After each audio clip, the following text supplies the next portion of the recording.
Oke Wak, jadi cerita malam ini dikirim sama Wak aku yang kita sebut aja namanya Mbak Sari dari Jawa Timur. Halo Mbak Sari. Nah jadi Wak, sekilas info tentang Mbak Sari. Mbak Sari ini adalah wanita berusia 33 tahun yang berprofesi sebagai seorang guru di salah satu sekolah di Jawa Timur. Nah Sari juga cerita kalau sejak kecil dia memang sensitif dengan hal-hal tak kasat mata Wak. Bahkan Sari juga punya kelebihan untuk dapat berkomunikasi dengan mereka-mereka yang gak bisa kita lihat itu. Katanya kelebihan tersebut adalah turunan dari kakeknya. Tapi ketika Sari mengalami kejadian horor ini Wak, kakeknya udah meninggal dunia ceritanya. Nah lanjut lagi, jadi cerita pengalaman horor yang dialami sama Sari ini terjadi pada bulan Desember tahun 2022 kemarin. Pada saat itu sekolah tempat Sari mengajar ini sedang mengadakan acara wisata 2 hari 1 malam ke salah satu kota yang ada di Jawa Tengah. Tapi ini acara liburan khusus buat guru-guru aja Wak, murid-murid gak ikut. Nah di hari yang sudah ditentukan ini, Sari dan rombongan guru-guru lainnya pun berangkat Wak menggunakan bus pada sekitar jam 9 malam. Total rombongan yang ikut wisata pada saat itu ada 30 orang dan mereka hanya menyewa 1 bus pariwisata saja. Nah keesokan harinya sekitar jam 4 pagi mereka pun akhirnya sampai di kota tujuan Wak. Mereka turunlah di sebuah restoran besar dan juga tempat istirahat kayak rest area gitu yang memang sering menjadi tempat singgahnya bagi bus-bus pariwisata. Selama singgah di sana banyak dari mereka yang memilih untuk bebersih diri nih buat mandi. Nah kebetulan hari itu Sari lagi menstruasi. Alhasil dia pun mempersilahkan yang lain untuk udah kalian mandi aja duluan karena teman-teman guru yang lainnya sedang mengejar jam sholat subuh kan Wak. Sementara kan Sari lagi nggak sholat jadi ya saya bisa lebih santai lah gitu. Nah selama menunggu teman-temannya ini mandi, Sari memilih untuk duduk-duduk Wak di sebuah bangku panjang yang ada di sana sambil main handphone. Lalu pada saat dia lagi seru-serunya main HP ini, tiba-tiba Sari dibuat kaget karena kok kaki kiri aku mendadak dingin ya. Tapi dinginnya tuh bukan dingin biasa Wak, dinginnya beda. Secara mengejutkan si Sari merasa seperti ada yang menjilat kaki kirinya. Jadi dinginnya tuh dingin basah, kena air liur Wak, astagfirullahaladzim. Dan ketika Sari meriksa kolong bangku tuh gak ada siapa-siapa di bawah tuh. Kok macam dijilat ya kaki aku ya Allah, terbayang aku. Akhirnya Sari pun berusaha untuk mengabaikannya. Nah ada tuh singkat cerita sekitar setengah jam kemudian lah Nadia, banyak tuh dari rombongan-rombongan mereka yang sudah selesai mandi. Jadi kamar mandinya udah gak ngantri kayak tadi tuh. Nah sekarang gantian lah ini Sari yang mau ke kamar mandi kan, karena dia mau bersih juga dan mengganti pembalut. Nah pada saat sedang berjalan menuju ke kamar mandi ini, dia ngerasa kaki kiri dia tadi yang bagian dijilatin entah siapa tadi tuh Wak, mendadak kerasa perih. Langsung dicek lah sama si Sari kan Wak. Dan kalian tahu, tepat disitulah Sari baru sadar kalau kakinya itu ternyata sudah ada bekas luka macam bekas gigitan. Dan gak cuma bekas gigitan aja Wak, luka itu juga keluar darah. Kenapa nih digigit siapa aku nih? Udahlah ada bekas lukanya, tadi pun Sari ngerasa seperti dijilat kan Wak. Dan akhirnya Sari pun masuk di kamar mandi dengan pelan-pelan dia membersihkan lukanya itu. Nah singkat cerita Sari pun udah selesai semua ini Wak, udah selesai mandi, selesai ganti pembalut, udah selesai bersihkan luka, bersihkan kakinya dan lain-lain. Cuma kurang satu aja Nadia waktu itu, aku belum cuci muka katanya kan. Tapi Wak ketika tepat Sari ini mau mencuci muka di dalam kamar mandi itu, dia tiba-tiba dikejutkan dengan suara pintu kamar mandinya diketok-ketok dari luar. Sari bilang, iya bentar katanya. Nah tapi ketokan tuh gak berhenti juga tuh. Nah karena si Sari udah terlanjur kesal, akhirnya gak jadi dicuci muka Wak. Nah akhirnya dia langsung pergi keluar kan, dibuka pintu. Pada saat Sari membuka pintu, gak ada siapa-siapa di luar tuh. Nah karena Sari penasaran, dia periksa lah itu ke semua bilik yang ada di kamar mandi itu.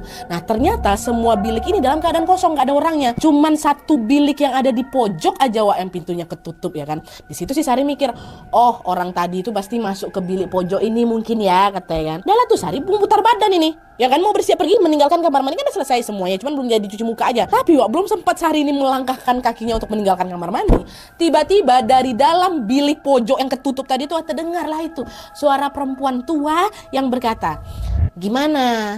Sakit nggak kakinya? Katanya. Nah dengar ucapan itu Sari langsung tahu lah bahwa yang ada di dalam bilik itu pasti bukan manusia. Oh dia nih, dengan kesal Sari bilang, kamu berarti yang ngelukain kaki aku tadi ya? Kenapa? Karena aku nggak buat salah apa-apa, jangan kayak gitulah kata si Sari Wak. Nah, Sari udah terbiasa komunikasi sama kayak gitu kan. Waktu ditanya kayak gitu, Ning diam, dia nggak ada dijawab apa-apa. Waktu itu Sari ngerasa kalau mungkin dia udah pergi. Ya udah akhirnya Sari pun memutuskan untuk pergi juga nih. Ini masih subuh ya Wak, posisinya masih gelap. Nah pas Sari ini mau pergi, dia sempat Wak berhenti bentar untuk bercermin di cermin wastafel. Lalu pada saat dia sedang berdiri di sana, tiba-tiba Sari cium bau amis darah, nyengat kali, nggak enak baunya. Bau apa nih? Lalu dalam waktu yang singkat Wak, secara mengejutkan bayangan wajahnya Sari yang ada di cermin wastafel itu berubah menjadi pantulan sosok yang sangat menyeramkan. Sosok itu adalah seorang nenek bungkuk dengan wajah yang sudah hancur. Dengan seringainya yang menyeramkan, si nenek bungkuk itu berkata, aku suka baumu. Aku suka bau. Mendengar suara nenek itu, Sari nggak takut Wak, dia langsung sadar, oh dia inilah sosok yang ada di bilik paling pojok tadi tuh, yang berarti dia juga lain yang gigit kaki aku. Dan dia nggak takut sih Sari, ditantangnya balik, apa maumu? Ada apa dengan bauku? Kata Sari, kau wangi. darahmu manis. Nah inilah Wak kata Sari nih Wak ya. Darah manis itu adalah sebutan untuk orang-orang dengan aura yang bisa menarik perhatian makhluk-makhluk astral. Jadi bisa dibilang darah manis itu adalah aura yang betul-betul disenangi sama mereka Wak. Jadi bukan darahnya diklaim cicip manis, bukan. Istilahnya darah manis gitu ya. Nah mendengar bahwa kata si nenek ini dia adalah darah manis, seketika hal itu langsung bikin si Sari kaget Wak. Awalnya aku juga nggak tahu Nadia. Aku tanyalah balik sama dia kan, terus kenapa kalau darahku manis katanya. Kau tidak akan sendirian. Di sini banyak yang ingin ikut denganmu, kata. Dan tepat setelah mengatakan hal tersebut, barulah sosok itu menghilang Wak. Ada tuh kan Wak, singkat cerita Sari dan rombongannya pun akhirnya pergilah dari restoran tersebut, dari area itu untuk menuju ke tempat wisata mereka yang pertama. Selama di tempat wisata itu Sari senang kali Wak, dia memotret spot-spot yang menurut dia cantik. Lalu ketika Sari sedang mengarahkan kameranya ke salah satu spot yang ada di sana, secara mengejutkan dari lensa kameranya ini Wak, Sari melihat ada sesosok perempuan berwajah bule yang berdiri tepat di depan dia. Refleks Sari langsung nurun kameranya kan, siapa tuh? Waktu diturunin masih ada sosok tuh di depan Wak, dia cuma diam itu paku menatap si Sari kan. Lalu dengan sedikit tersenyum sosok yang ada di depan Sari itu bilang, kenapa nggak jadi foto aku? Aku suka sama kamu, darah kamu manis, kata dia. Dengar itu jadi kesal aku Nadia, aku jadi ngebatin astagfirullahalazim. Perkara darah manis sampai diganggu lagi aku nih. Waktu itu Sari nggak mau ambil pusing Wak, dia pun mengabaikan sosok itu, udah ditinggalkannya aja. Ngebantailah aku sana, pergi dia. Nah berarti di titik ini sudah ada dua sosok yang ngeh ada si darah manis ini ya kan Wak. Nah singkat cerita, setelah hari menjelang sore, Sari dan rombongannya pun segera balik menuju ke hotel. Sesampainya di hotel dan check-in, sesuai pembagian kamar, ternyata Sari jadi satu kamar sama teman yang namanya Wati. Nah adalah tuh Sari sama si Wati pun langsung bergegas masuk ke dalam kamar mereka yang berada di lantai 3. Sesampainya di kamar mereka menyempatkan diri untuk istirahat bentar tuh Wak. Karena nanti agendanya setelah sholat maghrib, rombongan mereka ini akan pergi lagi keluar buat makan malam. Kan pengen wisata kuliner lah gitu ceritanya kan. Udah tuh, maghrib pun tiba, mereka ibadah sholat, lalu tidak lama kemudian mereka pun kumpul lagi di lobi hotel untuk bersiap berangkat ke restoran ini. Nah selama makan malam itu Wak, alhamdulillahnya semua berjalan aman-aman aja. Sari tidak mengalami gangguan apapun. Gak ada juga yang di restoran malam itu bilang kamu darah manis, gak ada nak di resto tuh, aman. Hingga akhirnya setelah mereka selesai makan, banyak itu Wak dari rombongan si guru-guru ini ingin lanjut lagi main, lanjut keliling-keliling lagi lah dan menikmati suasana malam di sana. Tapi di sisi lain ada juga beberapa guru-guru lainnya yang merasa capek nih dan pengen langsung balik ke hotel aja. Akhirnya rombongan guru-guru ini pun terpisah lah, ada yang lanjut main keliling-keliling, ada yang balik ke hotel buat istirahat. Nah ternyata Wati, teman sekamar si Sari ini termasuk ke tim yang pengen jalan-jalan. Jadinya pada saat itu sesampainya di hotel ya Sari hanya sendirian di kamar aja Wak, karena Sari gak mau jalan-jalan, capek aku Nat. Dan sampai di kamar Sari pun nyalakan TV supaya suasananya lebih ramai lagi. Awalnya mana-mana aja tuh Nadia, udah enak kali lah nih, bentar lagi mau tidur gitu kan. Hingga akhirnya, aduh bagian sini serem sih, Sari mendengar ada suara orang yang ngetuk-ngetuk pintu kamarnya lagi. Dan ketukannya tuh gak santai Wak, gak berhenti-berhenti, dia gak cuman gak gitu. Nah kayak gitu, kesal lah. Beranjaklah si Sari kan, diintipnya keluar, nggak langsung dibuka tuh, diintip dari lubang kecil yang ada di pintu kamar hotel tuh kan. Dan ketika Sari periksa, nggak ada siapa-siapa di luar Wak. Nah nggak lama kemudian Sari balik badan lah lagi kan, mau balik rebahan di kasur. Tapi ini mohon maaf lah buat teman-teman yang lagi nonton di hotelnya. Waktu dia baru balik badan ini, tiba-tiba secara mengejutkan Sari melihat sesuatu yang menyeramkan. Dimana pada saat Sari balik badan ini kan otomatis pandangannya langsung tertuju ke kasur. Biasanya kan samping kasur tuh ada jendela kan Wak. Jendela hotel itu kan biasa dihorden kan tuh. Nah tepat disitulah di jendela kamar yang berhorden itu, Sari melihat horden jendelanya ini tampak menggembung ke depan gitu Wak. Seolah-olah ada seseorang yang sedang bersembunyi di balik horden itu. Jadi hordennya itu bentuk tubuh manusia Wak. Dan gak cuma diam kayak gitu aja, horden ini juga nampak bergerak-gerak ya. Seolah-olah ada orang yang sedang memainkan tangannya di balik horden itu. Bayangkanlah sama kalian tetap lagi melihat penampakan itu, seketika Sari pun mematung. Apa tuh? Dengan cepat karena dia takut Wak, Sari pun langsung balik badan, buru-buru dia keluar dengan perasaan panik kan. Nyampe aku di luar kamar dan dia pintu tertutup, terlupa pula aku bawa akses kamar tuh, jadi terkunci dari luar lah. Siapa ini Sari? Akhirnya Sari pun turunlah ke lobi buat meminta petugas hotel memberinya kartu akses yang baru nih Wak. Nah tapi ketika si Sari sedang berada di dalam lift dan bersiap untuk turun ke lobi, disitulah secara mengejutkan sayup-sayup Sari mendengar ada suara seorang perempuan yang sedang berdendang tembang Jawa. Dia diam, aduh suara apa tuh? Suara apa itu? Sosok ini memang belum menampakkan dirinya di sana Wak, tapi Sari sangat yakin bahwa sosok itu betulan ada di belakang aku. Nah dia lagi sama-sama pengen ke lobby kami. Entahlah dia juga yang di balik horden itu nggak tahu aku. Dan di saat yang bersamaan Sari juga baru sadar kalau ternyata lift itu tidak mengantarkannya ke lobby, melainkan lift itu turun sampai ke lantai basement. Nah yang aku pencet L tuh, aku nggak tekan tombol B, basement tuh enggak. Ya astagfirullahaladzim, pasti dia yang udah nyasarin aku dalam hatinya si Sari kan. Nah ketika pintu lift itu terbuka, untungnya bukan basement gelap kayak parkiran itu enggak Wak. Ternyata lantai basement itu berisi macam ada kayak ruangan office dari si hotel inilah. Dan alhamdulillahnya ada tuh satu staf hotel yang nengok si Sari lagi panik kan. Kenapa Bu? Ditanya-tanya apa segala macam. Dengan sigap si staf ini pun langsung mengantarkan Sari ke lobi. Dan setelah Sari mendapatkan kartu aksesnya, baik pula lah staf ini. Staf ini juga lah yang kemudian mengantarkan Sari balik ke kamarnya di lantai 3. Mungkin dia nengok muka aku pucat kali kan. Waktu aku masuk kamar, sosok itu udah gak ada lagi di balik horden tuh. Astagfirullah, terbayang. Nah tuh singkat cerita, beberapa waktu kemudian Wati, teman sekamarnya Sari pun balik. Nah di situ Sari ngerasa udah agak lega kali kan, akhirnya aku nggak sendirian lagi nih. Dan tidak berselang lama kemudian mereka berdua pun siap-siap mau tidur di 2 kasur yang berbeda. Tapi sebelumnya Sari ke kamar mandi dulu mau cuci muka sama sikat gigi. Nah pada saat si Sari sedang di kamar mandi, dikerjain lagi si Sari di situ. Dimana pada saat itu, di saat Sari ini sedang berdiri di depan cermin, dari pantulan bayangan di cermin itu, secara mengejutkan Sari melihat. Jadi di belakang ini kan shower. Di shower tuh kan ada kayak biasanya gantungan gantungan handuk yang biasanya nempel di dinding atau di pintu shower tuh. Nah pada saat itu secara mengejutkan Sari melihat di belakangnya itu ada sosok anak perempuan yang lagi duduk di atas gantungan handuk tuh. Duduk dia sekitar 8-9 tahun lah umur anak tuh, pakaiannya lusuh. Tengok aku kan dia sambil ayun-ayunkan kakinya tuh, ya Allah terbayang kali sama aku. Dan di saat yang bersamaan Sari juga mendengar sosok anak itu sedang bersenandung lirih menyanyikan tembang Jawa juga.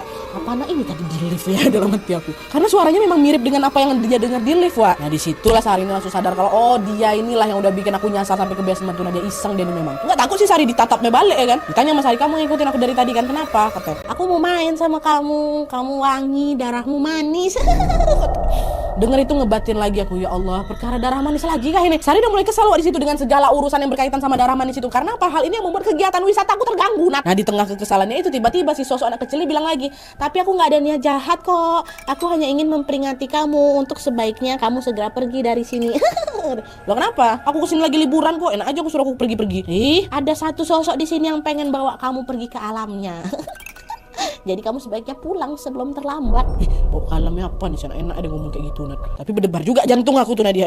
Halo, ini betulan apa enggak nih ya gitu loh. Karena kan sosok yang ketiga yang bilang darah dia manis kan bukan sosok pertama yang ngomong kayak gitu kan, Bisa jadi juga omongan yang dia bilang tuh betul gitu. Dengan mencoba menenangkan dirinya, Sari pun bilang lagi ke sosok ini, udahlah sana, pergilah kamu sana. Jangan lagi kamu ikutin aku. Soal dia yang kamu bilang pengen bawa aku pergi, terserah dia. Aku nggak takut, aku punya Tuhan. Tuhanku selalu menjagain aku, kata Sari. Dan setelah Sari mengatakan hal itu, baru sosok anak kecil ini hilang, Dan setelah sosok itu pergi, Sari pun langsung buru-buru keluar dari kamar mandi dan bersiap untuk tidur, ya kan? Nah terus di sinilah puncaknya. Tidak berselang lama kemudian, antara sadar nggak sadar, dia sampai sekarang pun aku belum bisa memastikan itu aku mimpi kah atau betulan tapi kok terasanya nyata kali. Tapi yang jelas pada saat aku lagi dalam keadaan kayak gitu, sadar nggak sadar ini, Sari melihat seperti ada cahaya yang sangat menyilaukan muncul dari jendela kamar hotel tuh. Dan ketika Sari perhatikan, cahaya itu pun perlahan-lahan mulai meredup. Hingga akhirnya secara mengejutkan muncullah ini Nadia, seorang laki-laki tubuhnya tegap kali dari dalam cahaya tuh. Nah laki-laki ini berpakaian seperti seorang pangeran dari kerajaan Jawa. Wajahnya memang tampan kali Nadia, ganteng lah pokoknya. Nah, laki-laki itu menghampiri si Sari yang udah tidur nih terbaring di kasur. Nah di saat yang sama entah kenapa Sari merasa kalau badan aku terkunci nih, gak bisa bangun. Bahkan mulutnya Sari ini juga mendadak kaku, bibirnya tuh gak bisa dibuka sampai suara itu jadi ketahan kayak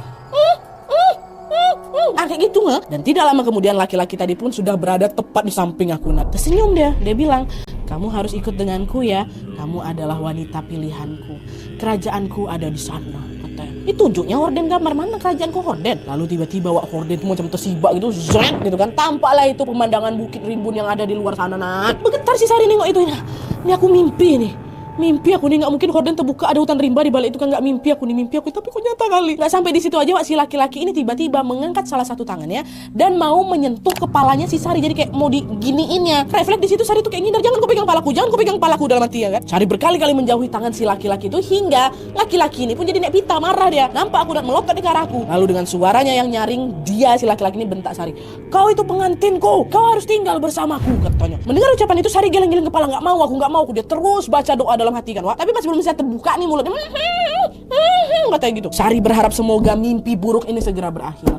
Tapi sayangnya di saat yang sama, Sari malah lagi-lagi melihat cahaya menyilaukan nih muncul lagi dari jendela yang sama di titik yang sama. Dan ternyata sama juga cahaya itu kemudian meredup hingga akhirnya muncullah 3 orang laki-laki juga yang keluar dari sana. Kalau dilihat dari pakaiannya dia tuh tampak seperti seorang abdi dalam, 3 orang abdi dalam. Nah 3 abdi dalam itu berjalan nih mendekati Sari.